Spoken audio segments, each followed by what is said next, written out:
This is KUGAN CASSIUS for IFL TV in association with MTK Global. We're in Punch, London here. I'm joined by Dereck Chisora. What's up, brother? How are you? I'm alright. You look happy today. I'm alright, mate. Just chilling. Macking. What when you wake up in the morning, what makes you miserable if you get up in the morning? That won't make me miserable. The fact I have to get up. You live on a farm. Yeah. You got to get up early. No, get up anytime I want to, but the fact I have to get up. Why would you want to stay in bed all day? I don't know. Maybe it's due to old age. Getting old, man. I'm 33 now. I'm getting on. You was out in action in Liverpool over the weekend. Yeah. How did you assess your performance? 5th round win. Why? Actually, no, I took that fight because I just wanted to know if I can still walk towards the ring. That was it. What does that mean? Explain that. Basically means I haven't fought for about 7 months, and I wanted to see if I can still make the footsteps towards the ring. And I did it. I didn't trip. So this is not a play to see whether you actually wanted to fight again. No. You wanted to see if you could walk towards the ring. Yeah. I love fighting, but I just want to see if I can walk towards the ring. All right.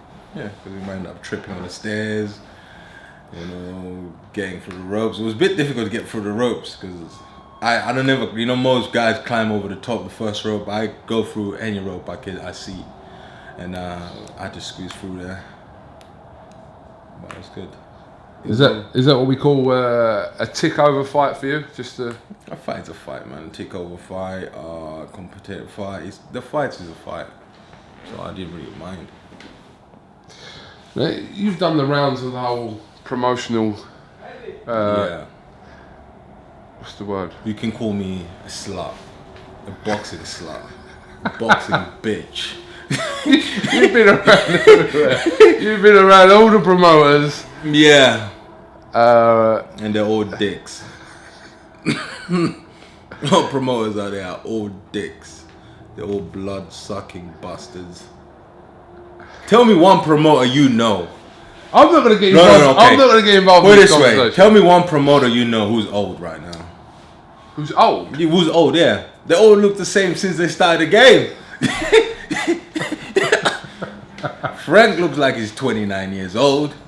Eddie Hearn looks like he's 15. The Southland boys, they look like they're like in their 12. They're like 12 years old. Those guys, you see what I'm trying to say to you? The fighters get old, the promoters get younger.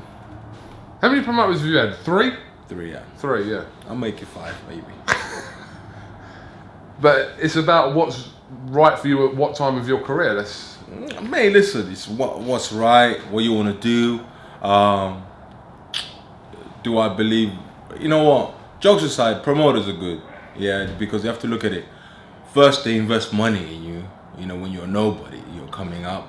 And it's a risk they're taking as well, like putting money in you. And then suddenly, when you start making money, then you start thinking, oh, I'm bigger than a promoter, but really and truly it's not. So when you start off the game as 4 rounders, you're nobody, you're just starting off the game. And they put money in you, getting opponents, getting everything you want. And then the payback is when you start getting into the championship rounds. So why Eddie Hearn and Matchroom now? Because Eddie called me, actually. He called me when I was going to church. He goes, oh, because I think we should work together. I was like, what are you proposing? And then he told me, oh, then cool, let's meet up on a date. And then we met up after he came back from America.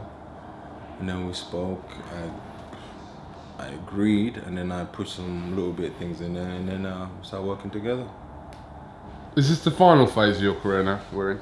You never know.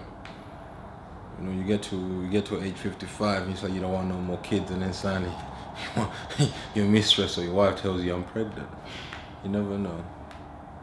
Your mistress? Yeah, your mistress or your wife tells you they're pregnant. You're generalising, obviously. Yeah. Obviously. Yeah.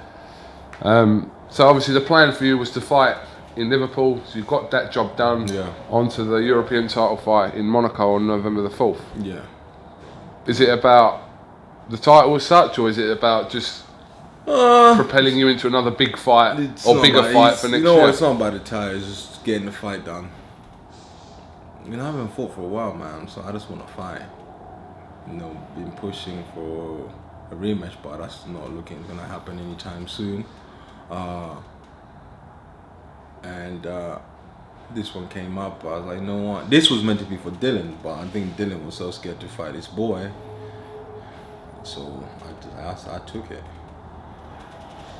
When I've spoken to Dillian before about your fight being whether it is or not a standalone pay-per-view fight, he says it is. You say? I'd say yeah. You know what?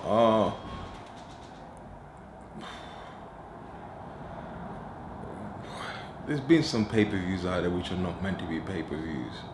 You understand? I mean, like, I don't even want to say names, but you know what? Like, we know who they are. They're meant not to be pay-per-views, but they happened. So I think we should get a pay-per-view. You know, but what can I say? Eddie Hearn's already said that he'd like to see that fight happen for February next year. I understand he's got a date at the O2 for then. That if everything goes well for everybody, you do understand. Because Dillian's got his own fight happening on the 28th, yeah, on the AJ undercard, and then I got my own thing happening in Monaco. So that means if everybody comes out happy and with the W on the winning, then everybody will be like, yeah, let's do it. But you never know, this is boxing. You never know. Obviously, you still want to fight for a world title. Yeah, why not? You know, there's Joseph Parker. We don't know why he's holding a world title. We got Deontay Wilder. We don't even know why he's a WBC champion. You know, AJ is doing very well because AJ fights almost twice a year and he puts a great show on. You know,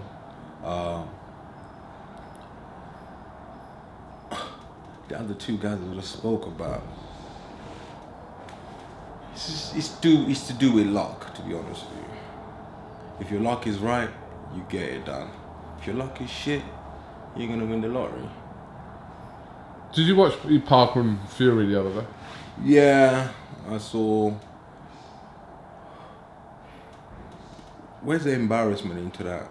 When now you're fighting for the world title fight, you don't have TV, and you have to do a YouTube channel. It's embarrassment. And on top of that, you don't sell out the arena. You sell almost about 2,000 tickets. Let's tell you something, innit? And the fight itself? Were you impressed with either or not? Well, impressed with either? what was his promoter? His man was his promoter. It goes, we saw shades of Muhammad Ali in Yuri Fury.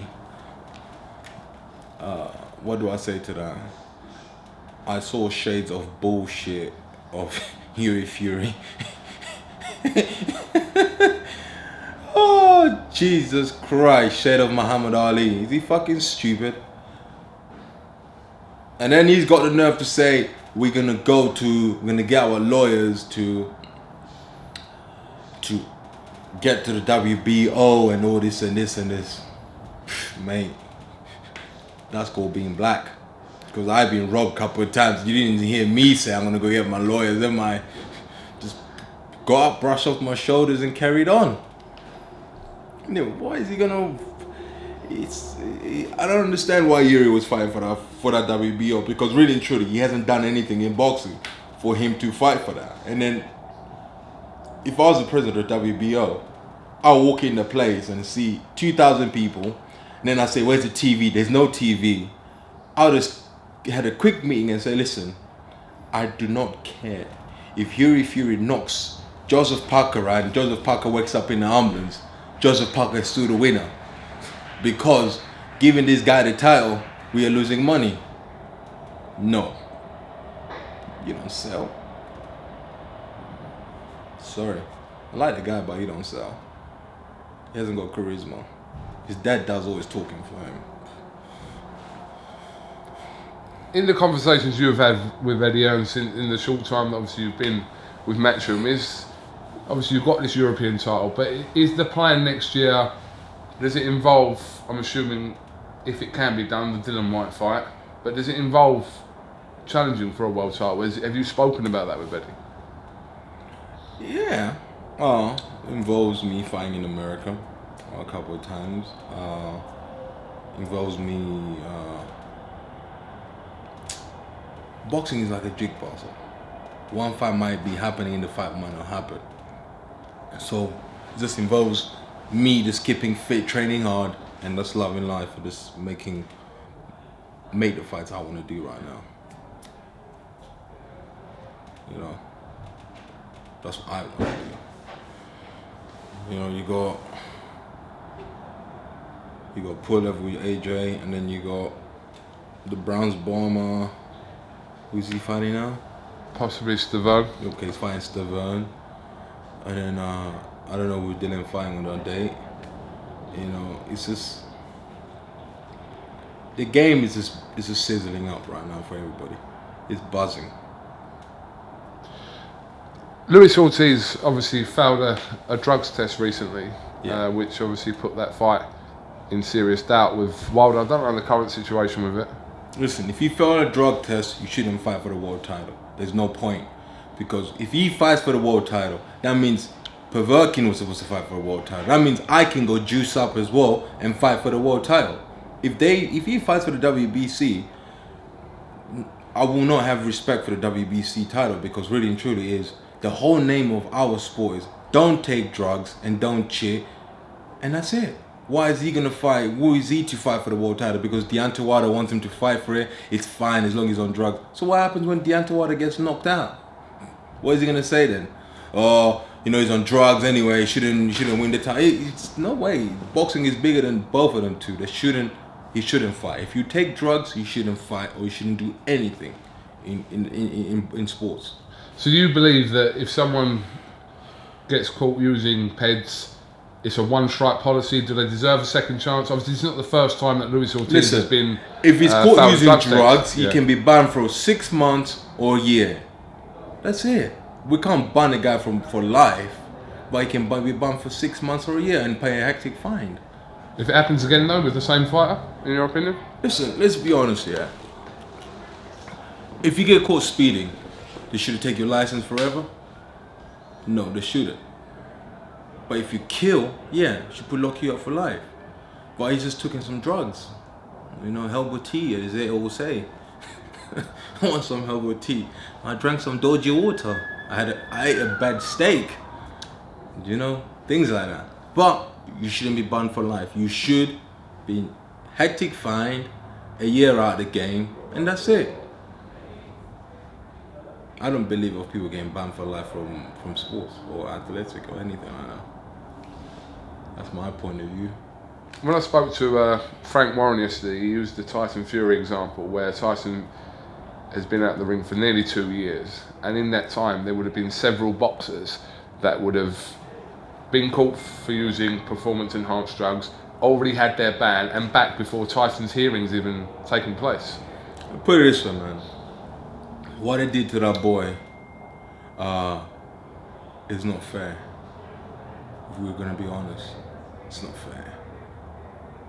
That's when you know you're a great threat to the game, when they ban you for just doing a bit of a line of coke. And then suddenly he can't box. Great fighter, you know, 6'7", amazing fight. I think the fight him and AJ would have been great. But are we ever gonna see that fight? No. We're not gonna see that fight. I feel sorry for the boy. We do mistakes, you know. Everybody does mistakes, but you have to be. That's why they call mistakes. You know, it's a hit of the moment. You know, he's out partying. You know, and then he bought a bag. You know, he done a couple of lines. You know, the usual. You know. Alright then, cool. Oh, you done a couple of lines. Alright then, mate. You're out for 6 months. When you come back clean, and go back in the boxing world and fight. But before you do that, that's a little bit of fine. But with this situation, is it more about the uncertainty of what's going on? Because no one seems to know. Obviously, I don't know. I'm assuming that Mick Hennessy and Tyson's lawyers and that know what's going on. But apart Listen, from that, I don't believe it. You know what? It's gone too far now. I don't believe Tyson wants to fight anymore. do you think that's it for Tyson? I believe so. I believe he don't want to fight no more. He hasn't got the energy or the hunger to wake up and try and lose the weight and stuff like that. I don't think he wants to fight anymore. It's gone out of him. It's gone. He don't want to come back. Shame if that is the case. It's a shame. You know, it's a shame. I wish we'd done more for him in as the English public, you know. Just be honest. Wish we'd done more for him after he won the world titles, you know. 2 weeks later, it was stripped for one. It's just sad. But people don't want to know the truth then, do they? Always have to hide behind something. But I don't give a shit, man. I say how it is, man.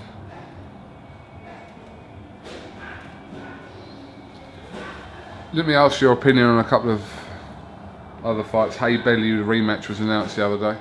Yeah. What do you think of that? Outcome will be the same.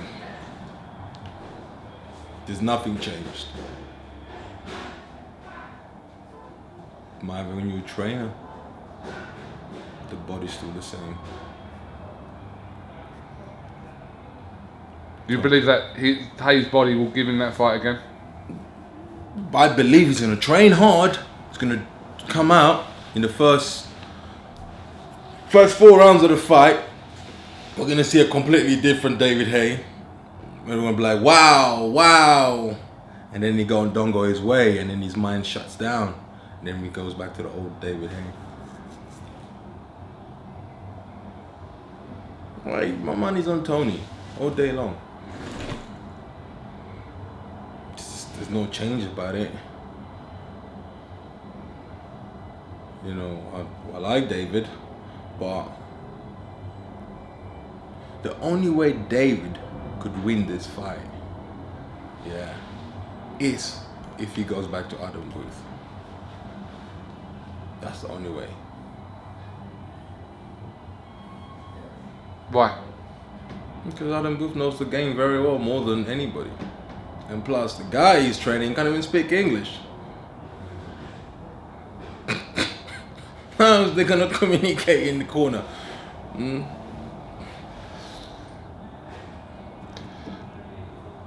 Does Pulev have any chance against Joshua? You know Pulev.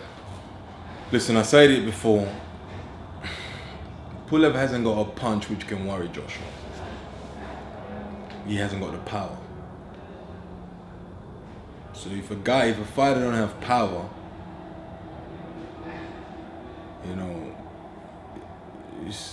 you don't worry to have an opponent. But we know AJ's got the power. So AJ ain't got nothing to worry about that guy. It's not like, wow, my goodness, Pulev is gonna come on this and this. Nah.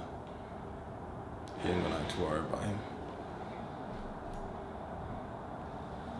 You and Dylan didn't win fight of the year at the British Boxing Board of Controls the other day. Politics.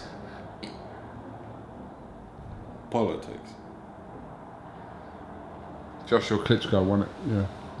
I don't know why did they win it, because it's called British Fight of the Year. And it's meant to be two British fighters, not one German or Ukrainian or Austrian.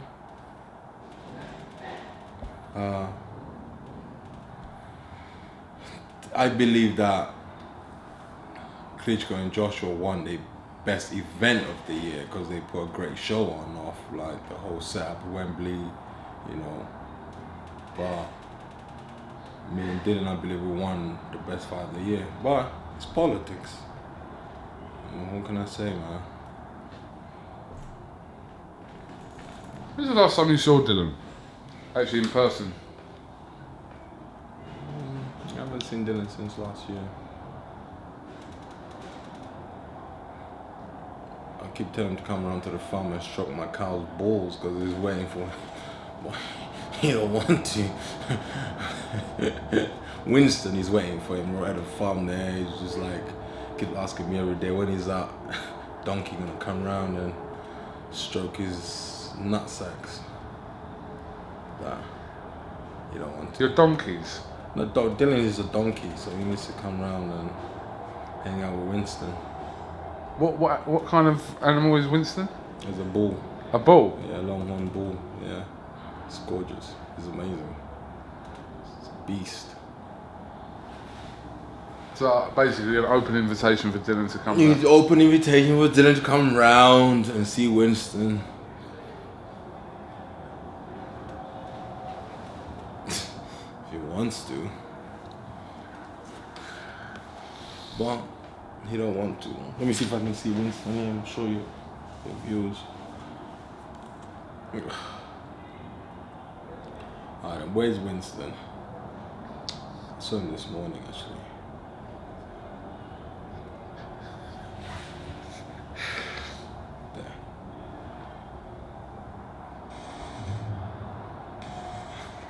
Hey. Right. That's Winston.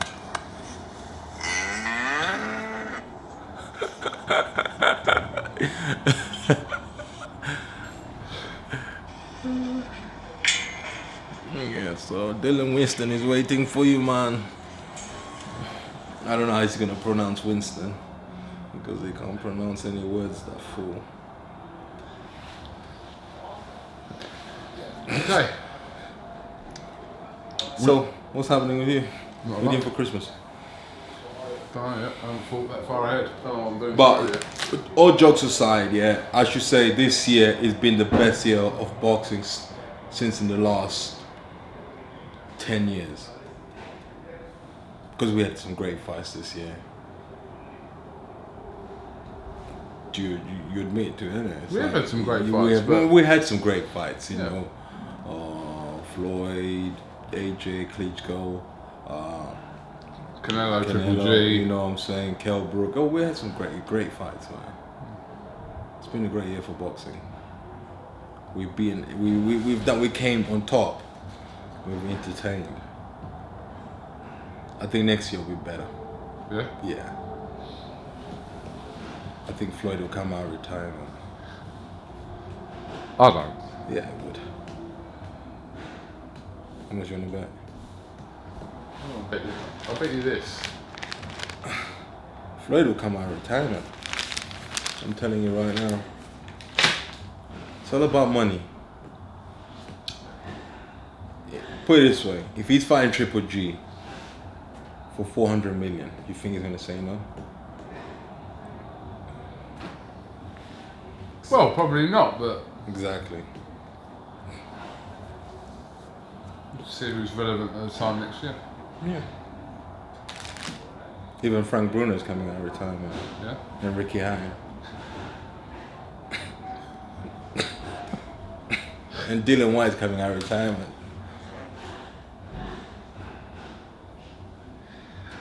Alright, Dereck, have you got anything else you'd like to add, my friend? Yeah,